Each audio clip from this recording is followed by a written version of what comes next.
প্রিয় দর্শক, আমি আপনাদেরকে গল্পের আঙিনায় আমন্ত্রণ জানাচ্ছি।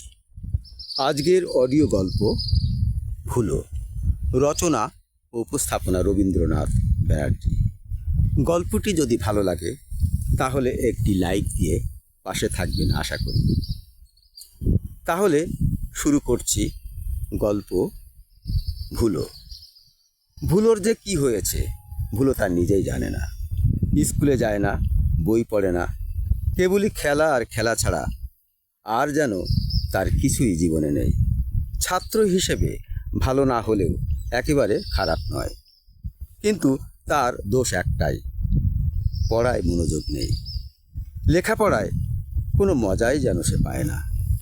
এ নিয়ে ভুলোর মা বাবার দুশ্চিন্তার অন্ত নেই। ভুলোর বাবা শম্বরবাবু তো প্রায় আফসোস করে ভুলোর মাকে বলেন, তুমি কি দেখছো না ছেলেটার কি হাল হচ্ছে?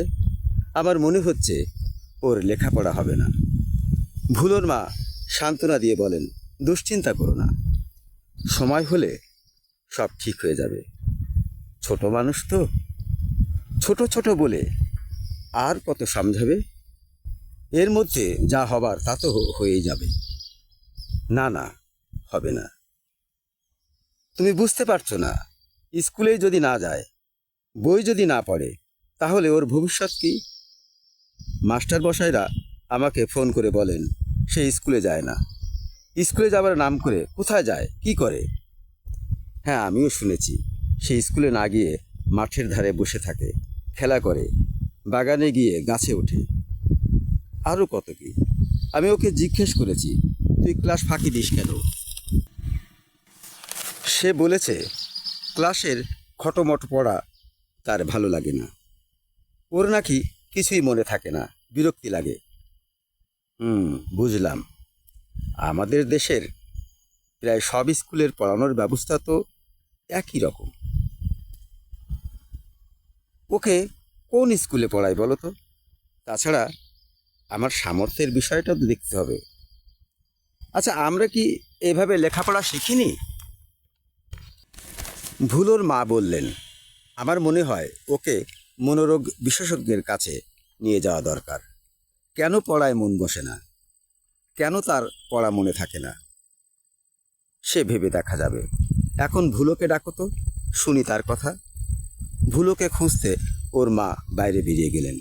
কিছুক্ষণ পর ভুলোকে খুঁজে বের করে নিয়ে এলেন। ভুলো সামনে আসতেই শম্বরবাবু বললেন, কোথায় ছিলে?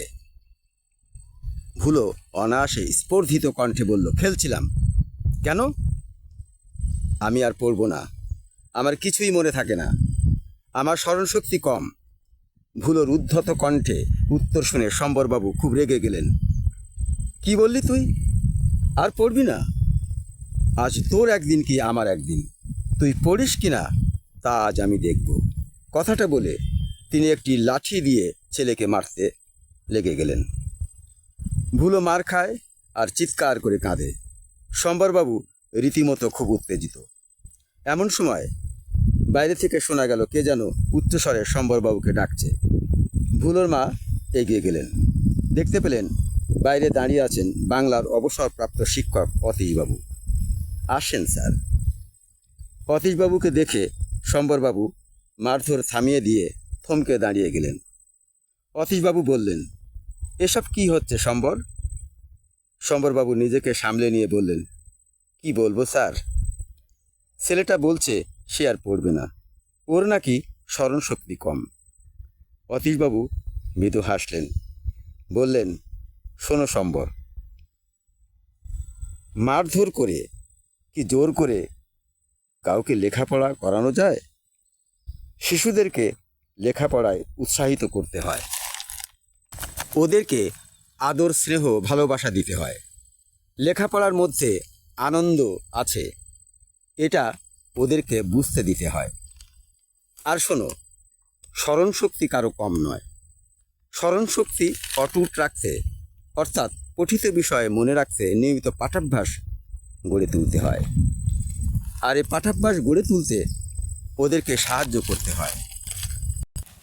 শোনো, নিউজিল্যান্ডের একজন মনোবিজ্ঞানী, নাম জিওফ মস বলেছেন, মানুষের কথা মনে থাকে 3 ঘন্টা পর 70%, আর 3 দিন পরে মনে থাকে 10%, আর ছবি মনে থাকে 3 ঘন্টা পর 72%, 3 দিন পর মনে থাকে 20%।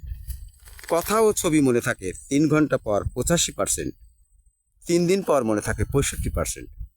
তাই শিশুদেরকে বাস্তব ও অর্ধবাস্তব উপকরণ ব্যবহার করে পাঠদান করায় শ্রেয়।